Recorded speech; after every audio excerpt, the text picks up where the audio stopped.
My regular day job involves a lot of time outside, so I tend to carry around these insulated water bottles. And this one, a few years ago, I made this leather sleeve to go onto it that can be removed. It has a spring clip on it, so I could just clip it onto my belt when I didn't have hands free to carry it around.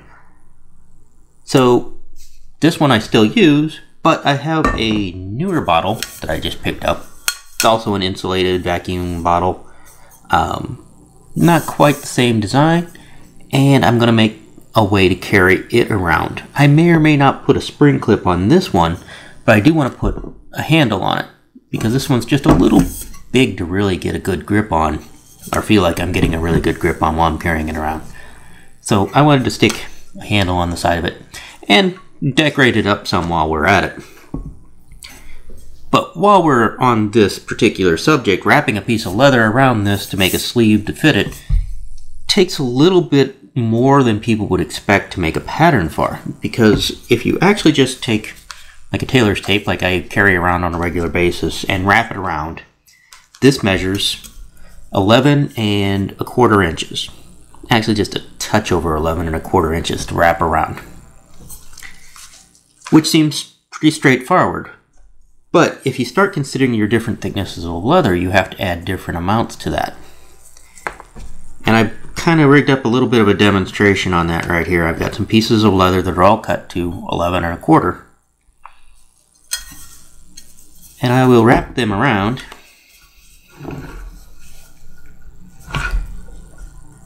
And you'll see that this piece, which is a thin, about 3 to 4 ounce piece of leather laced, even if I get it as straight as possible, there is still a small gap there, which on this project would not be problematic because I actually am planning on putting it together with some elastic, and I need a small gap. But we'll mark that with a marker there. So you can see our gap there is about 3/16, maybe a little bit more. Not quite a quarter. We might call it 7/32. But if we wrapped a piece of, this is probably about 7 to 8 ounce leather, it's easier to keep it straight. We'll line it up with our mark on the one side. And you can see that we've got a significantly bigger gap with that piece of leather. Not surprisingly, it's about twice as big a gap. I'm expecting it to be just a little bit more than 3/8, actually. But we'll see how that holds up when I measure it.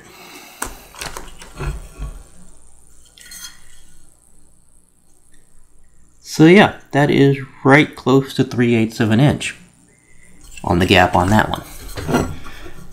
So, what that's actually is going on here. When you wrap it around, the leather adds to the circumference of what you're wrapping around. So instead of the measured circumference of this, you need the measured circumference of this plus 3 times the thickness of the leather, or approximate diameter. So it's a little odd because the outside of the leather does stretch a little bit. So the leather piece actually will conform around some, but not enough. So yeah, in general, I will add 2 to 3 times the thickness of the piece of leather when I'm wrapping it around something to make a piece that's going to fit around it. And that seems to hold true even on shapes that aren't perfectly round. It just adds that much around it.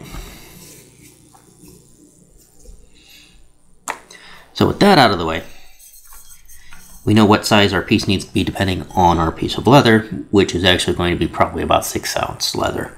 So it's going to be somewhere between these two. I'm going to add probably a little bit less than I need to get them to come together because I'm going to be using, just like on this one, elastic laced together so that it can slide off if I need to take it off to wash this. And of course, like a lot of things, working with a natural material like leather and real-world applications, math is always good, but it doesn't give you the entire answer because we don't have all the variables. So even a piece that's 11 1/4, if it's cut out of a stretchier part of the hide, like the belly or something like that, could close up and maybe even be too big and overlap. And as I said, that could be just a stretchier piece of leather than what you were accounting for when you measured it up. It could be something like upholstery leather or deerskin or elk skin that'll stretch a lot. Or it could be, like I said, just off of a different part of the same side of leather. So a piece that's cut from down on the belly or on the shoulder might stretch more than a piece that's cut from the bin to the hide. So those calculations are only a guide to go by. Now, again, this is a little thin piece of leather. Stretching a little thin piece of leather is a lot easier than stretching if I made this whole side of this 7 inches wide. It would take a lot to be able to stretch that out. So once I have the size of my leather piece figured out, then it's pretty easy to cut out a rectangular shaped piece that's going to be this cylinder, since it's straight-sided. I'm just going to use a wing divider to mark holes along the side, where I'm going to punch some holes for the lacing. And since I'm going to lace this together with elastic, I actually want them to be pretty far apart. Now I'll just use a drive punch to punch them, as I usually would. A trick with drive punches is if you polish them up really well, they pop right back out of the leather. And if you don't, then they stick every time. This one's been used a lot and polished.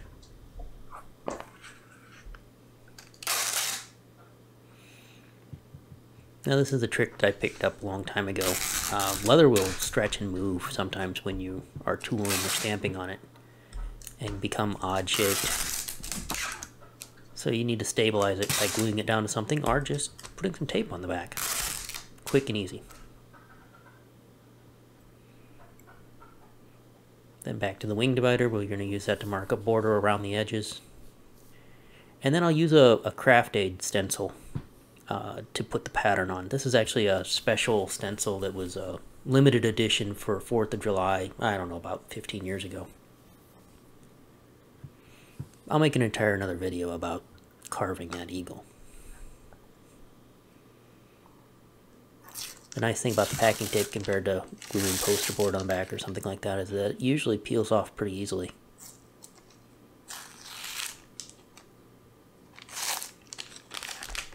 And you can see the eagle showing through into the back where the leather's been compressed. That's usually a good sign that you've tooled about as deep as you can into the piece of leather.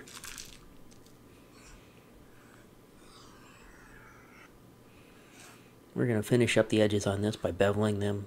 I'm going to use Show Brown oil dye, or Pro Dye they call it now, to dye the edges. And then I'll use gum drag on them and slick them down.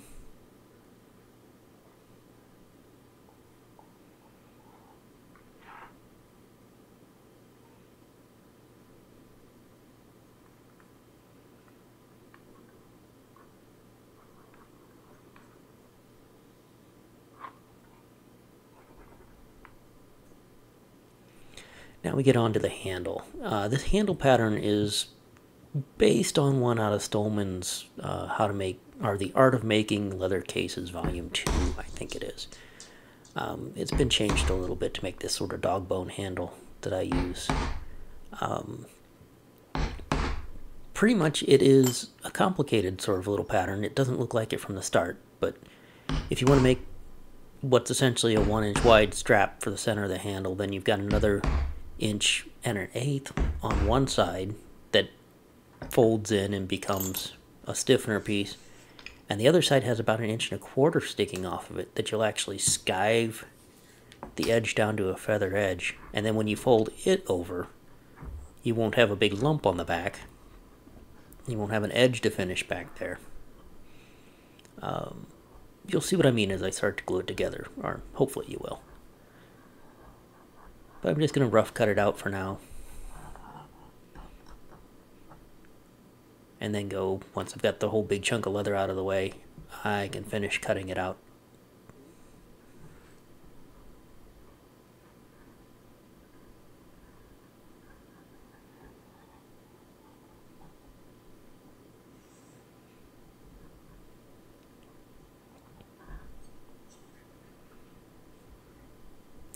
And I punch these holes to have a starting point for the cut, where I don't have the cut have a nick in the leather that'll make a weak spot. So I wanted to punch a hole in there so I had a nice clean interior. And this is what I was talking about with skiving the one side of it. The side that's just a little bit longer than the other, just sticks out a little bit further. You want to skive that down to where it feathers out. And I cut two little thin pieces here that I'm going to actually line each end, those dog bone ends on it. It turns out not actually being necessary in the long run for the handle that I'm making, because I decided to turn it around a different direction. If I would have turned those to where that side was exposed, it would have been necessary. But it does actually add a little bit of stiffness to the leather as well, so that's always useful on a handle. Have it hold its shape a little bit better. So I'm going to use the same show brown that I've used on the edges to dye this handle. And show brown it almost looks black. It is a very dark brown. I should say it's very saturated brown. You could probably thin it down to a various different shades of brown. I usually use denatured alcohol when I thin down dyes. But in this case I want something really dark, so that's why I grabbed the show brown. I'm using Resolene as a finish, put on with sheep wool scraps.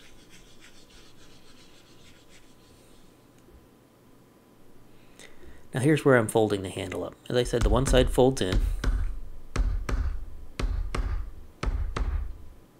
And I've got this wet right now, or at least a little bit wet, so that I can shape it.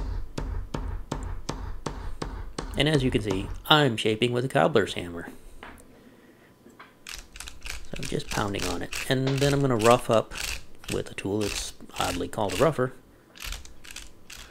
the part that's going to be glued together there. And then I can fold in the other side. And pound on it some more. You do not want to pound on them like this when the leather is dry. Sometimes the surface will crack. You want to make sure it's wet whenever you do that, or at least really well oiled up.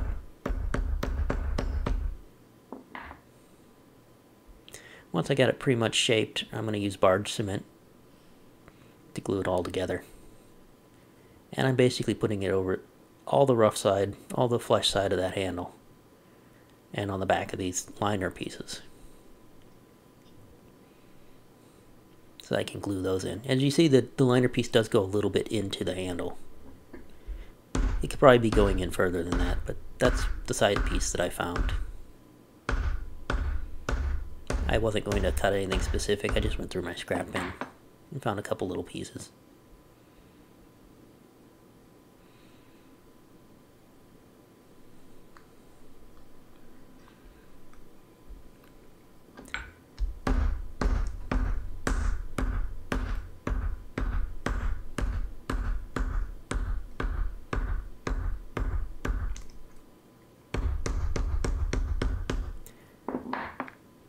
Now, I actually carried the camera downstairs with me when I was planning on sewing this, and forgot to turn it on when I was at the sewing machine. So here it is all sewn up.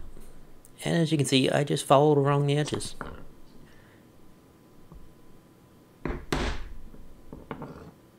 I did mark a line with the wing divider to follow.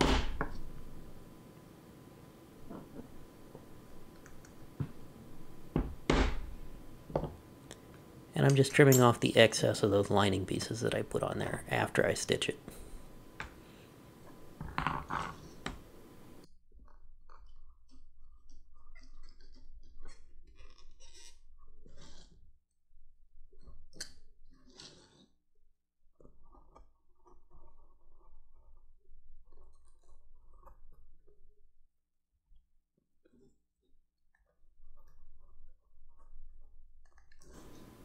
Well, and we're just going to go do second verse same as the first on finishing up these edges. And by that I mean we're going to bevel the edges, use some show brown dye to dye them, and then I'll put some gum tragacanth on them, let that soak in for a little bit, and then use the slicker to slick them down. And I just have to finish each of these ends because the center part is basically finished as all those edges are rolled from folding them in.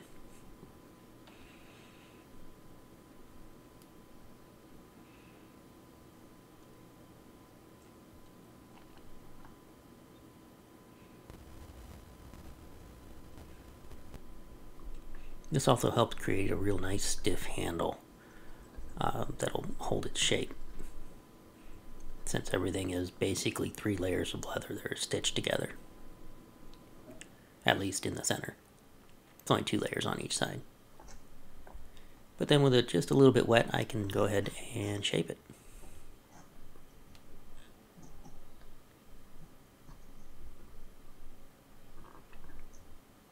And of course I'm going for a shape similar to a mug handle. Then I just need to punch the holes through those lining pieces, and I decided to punch a third hole on the center on each end of the handle.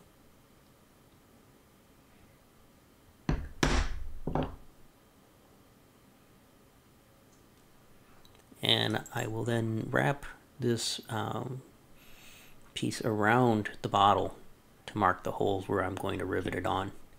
And that is important. It's not going to be quite the same as if it's laying flat.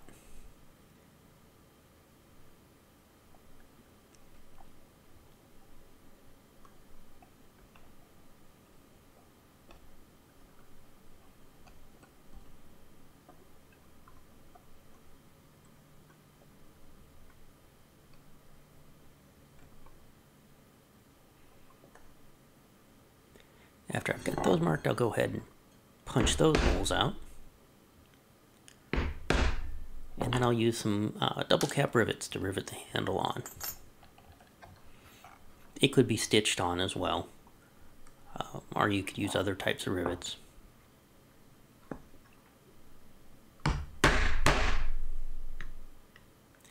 I like to take the rivet setter and turn it over and flatten the rivets off, and leave a flat head on them instead of a domed one.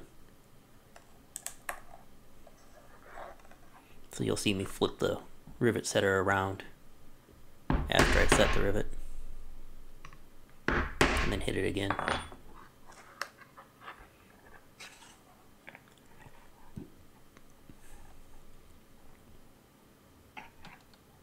Then we go on to stitching it back together with the elastic cord that I'm going to use.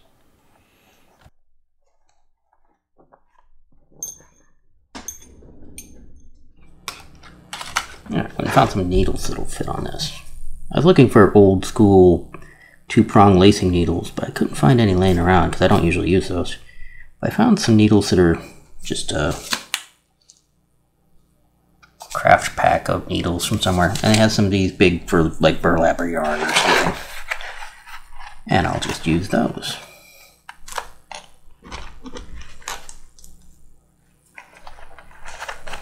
I'm basically just using a baseball stitch here, is what it's called. Just with some 1/4 inch elastic, inch flat elastic cord that I've got here. So it comes out kind of like leather lacing in a way. Just basically think about how you would lace up a pair of shoes, and you're not far off on this. The stitch goes from down between the 2 pieces you're stitching together, and then up out of the hole, and you just keep doing that from each side. And I've got 2 needles and 2 pieces of elastic. Well, 1 piece of elastic. I've got a needle on each end of the pieces of elastic. And when I get all the way down to the end, I'm just going to tie a surgeon's knot, which is sort of like a square knot with an extra twist at the beginning. And then tuck the ends of the elastic underneath the last 3 or 4 stitches that I made, and that extra friction will just hold those down and keep it from having a chance to get to the knot and come untied.